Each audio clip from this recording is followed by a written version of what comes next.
है आपके अपने सैनिक वेलफेयर यूट्यूब चैनल पर। दोस्तों, बिग ब्रेकिंग न्यूज, ये जो थंबनेल बनते हैं, इन पे जो हेडिंग डाला जाता है, इसका कोई मतलब होता है। आज जैसे ऊपर लिखा है बिग ब्रेकिंग न्यूज, आज मैं बताऊंगा कि बिग ब्रेकिंग न्यूज क्या होती है। ये है बिग ब्रेकिंग न्यूज। क्या लिखा है? Japan train driver shoes over 49 saints in docket wages, यानी कि कुल मिला के जापान के अंदर एक ट्रेन 1 मिनट लेट हो गई, उसके लिए एक बिग ब्रेकिंग न्यूज बनी। ड्राइवर की गलती क्या थी कि जिस प्लेटफॉर्म पर ट्रेन आनी थी वो उसकी बजाय दूसरे पर चला गया और ट्रेन दूसरे प्लेटफॉर्म पर आई। जब तक वो वहां पहुंचा 1 मिनट लेट हुई, तो उसको इसके लिए उसके अगेंस्ट में कोर्ट केस भी हुआ और ये बनी बिग ब्रेकिंग न्यूज। लेकिन इंडिया में बिग ब्रेकिंग न्यूज क्या बनती है?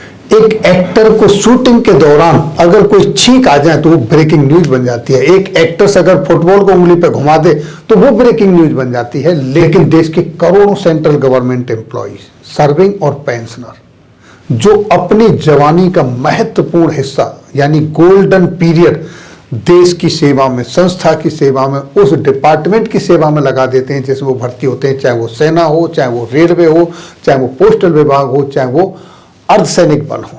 जब उनके हक की बात ना आए, उनके किसी वेलफेयर का मसला हो और वो गवर्नमेंट की तरफ से भी छूट जाए, उनके अधिकारियों की तरफ से भी छूट जाए, लेकिन वो कोई ब्रेकिंग न्यूज नहीं बनती, वो कोई न्यूज ही नहीं है। तो ये तो है बिग ब्रेकिंग न्यूज का फर्क इंडिया के अंदर और एब्रॉड। महंगाई भत्ता DADR जनवरी 2025 से कितना, ये कैसे पता चलेगा? ये तब पता चलेगा जब आपको सही समय पर पूरे आंकड़े मिल जाएंगे। लेकिन अब आपको आंकड़े मिलने थे AICPN के जनवरी 2031 को, लेकिन आज 13 फरवरी हो गई, 14 दिन जा चुके हैं। 13 फरवरी के 31वां भी चला गया, लेकिन अभी तक आपके आंकड़े नहीं मिले हैं। लेकिन ये कोई न्यूज नहीं है। ये न्यूज क्यों नहीं है? क्या रूल बनाने वालों को रूल तोड़ने का अधिकार है? इसके ऊपर क्या प्रतिक्रियाएं आप देखेंगे, ये देखिए पेपरों में। जब आप सर्च करते हैं AICPN फॉर दिसंबर 2024 तो क्या लिखा रहा है? AICPN for December 2024 will be release on Friday 31 जनवरी 2025। ये भी अपडेटेड नहीं है, यानी 31 जनवरी 2025 को निकलना था ये, लेकिन आज तक निकला नहीं, तो यहाँ भी कोई अपडेट है नहीं। ये देखिए on AICPN data publication, RBI pensioner forum पर क्या कहा गया है, ये देखिए। It is indeed puzzling why there is so much delay in computing oblique releasing the AICPN figure in the recent past, in sharp contrast to the punctuality observed earlier. If their labor bureau comes out with the reasons for the delay, it will help the remove the doubts. कौन सा doubt है? किस doubts को remove की बात कर रहे हैं? In the minds of the beneficiary, beneficiaries के माइंड्स में डाउट जाता। क्या डाउट जाता है? डाउट ये है कि ये डेटा क्यों नहीं रिलीज हो रहा है, कहीं डेटा मैनिपुलेट तो नहीं हो रहा है, डेटा के साथ छेड़छाड़ तो नहीं हो रही है। इस तरीके के डाउट्स आते हैं। इसलिए माननीय प्रधानमंत्री जी से, माननीय वित्त मंत्री जी से और श्रम एवं रोजगार मंत्रालय को ये अनुरोध करते हैं कि ये डेटा जल्दी से जल्दी रिलीज किया जाए। मेरे पास कितने सारे कमेंट्स आ रहे हैं, फोन आ रहे हैं, AICPN आया नहीं आया, जनवरी 2025 से मिलने वाला महंगाई भत्ता कितना होगा, क्या बताएं उनको, कैसे जवाब दें कि कितना होगा? क्या हमारे पास तो यहाँ पर कोई डेटा ही नहीं है। इसी तरीके के यहाँ पर और देख लीजिए, rules makers have the power to break any rules, यानी जो रूल बनाते हैं उनके पास शक्ति है, वो तोड़ सकते हैं। Even God can not change the fate of bank employees, यानी बैंक एम्प्लॉय है वो बोल रहा है कि यानी भगवान भी उनके भाग्य को नहीं बदल सकता। क्यों? दुखी हैं लोग। हु केयर्स अस, यानी उनकी देखभाल कौन करेगा? जिनको डेटा रिलीज करना है, ये डेटा हमेशा लास्ट महीने के वर्किंग डे पर रिलीज होता था, लेकिन पिछले 8-10 महीने से ऐसा हो रहा है कि ये डेटा टाइम पे रिलीज ही नहीं हो रहा है। इसके संदर्भ में RTI तक लगाई गई है, लेकिन ये डेटा टाइम पे रिलीज नहीं हो रहा है। जबकि कैलेंडर ईयर्स बन जाता है पूरे साल का कि किस महीने किस तारीख को आपका डेटा रिलीज होगा, और एक वेल सेटल्ड डेफिनेशन है, कहा गया है कि हर महीने के लास्ट वर्किंग डे को AICPN के आंकड़े जारी होते हैं और होते आए हैं अब तक, लेकिन पिछले 8-10 महीने से ऐसा नहीं हो रहा है। तो दोस्तों ये बड़ा एक विषय है जो महंगाई भत्ता DA जनवरी 2025 से मिलने वाला है। लोग पूछ रहे हैं कितना बनेगा, अभी नहीं बताया जा सकता।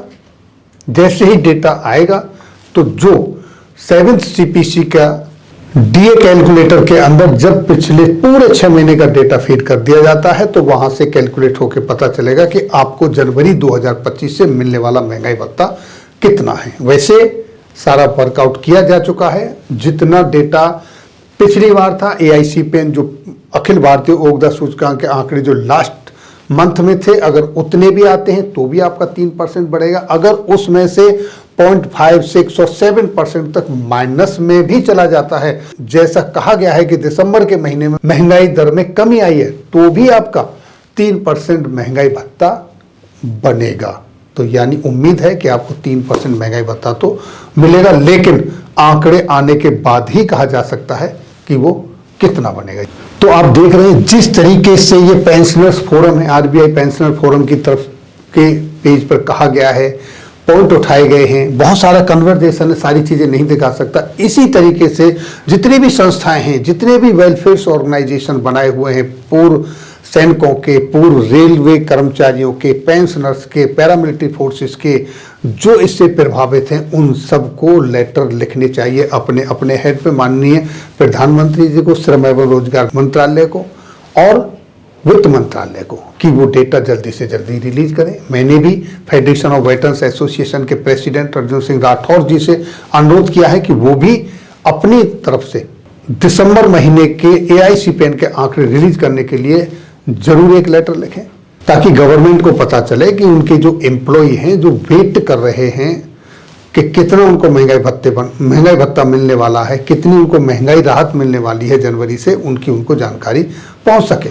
इस संदर्भ में दुष्यंत कुमार की 4 पंक्तियां हैं, वो मैं आपके साथ कहना चाहता हूं। सिर्फ हंगामा खड़ा करना मेरा मकसद नहीं, सारी कोशिश है कि ये सूरत बदलनी चाहिए। सिर्फ हंगामा खड़ा करना मेरा मकसद नहीं, सारी कोशिश है कि ये सूरत बदलनी चाहिए। मेरे सीने में नहीं तो तेरे सीने में सही, हो कहीं भी आग लेकिन आग जलनी चाहिए। यानी सिर्फ मकसद इतना सा है। दुष्यंत कुमार की ये 4 पंक्तियां हैं कि ये इस तरह की इंफॉर्मेशन शेयर करने का मतलब ये बिल्कुल नहीं है कि हंगामा खड़ा हो। सिर्फ मकसद ये है कि जो चीज़ है समय पे हैं वो आनी चाहिए, नहीं आती हैं तो सबको जो इससे प्रभावित है उनको आवाज़ उठानी चाहिए, ताकि आपको पता है, वेल नोन कहावत है और दुनिया जानती है कि एक माँ, वो भी जब अगर उसका बच्चा सोता रहता है तो सोचती है कि मैं ये काम भी खत्म कर लूँ, वो काम खत्म कर लूँ। उस बच्चे को भी रोकर अपनी अर्ज पूरी करनी पड़ती है। इसलिए आप सबको भी आवाज़ उठानी पड़ेगी। अगर सही टाइम पर सही काम नहीं हो रहा है तो आपको बताना पड़ेगा कि ये काम ड्यू है और ये काम होना चाहिए। तो दोस्तों ये थी जानकारी जनवरी 2025 से मिलने वाले महंगाई भत्ते के संदर्भ में। फिर मिलेंगे आपके वेलफेयर से जुड़ी किसी अन्य जानकारी के साथ अगली वीडियो में। तब तक के लिए जय हिंद, जय भारत।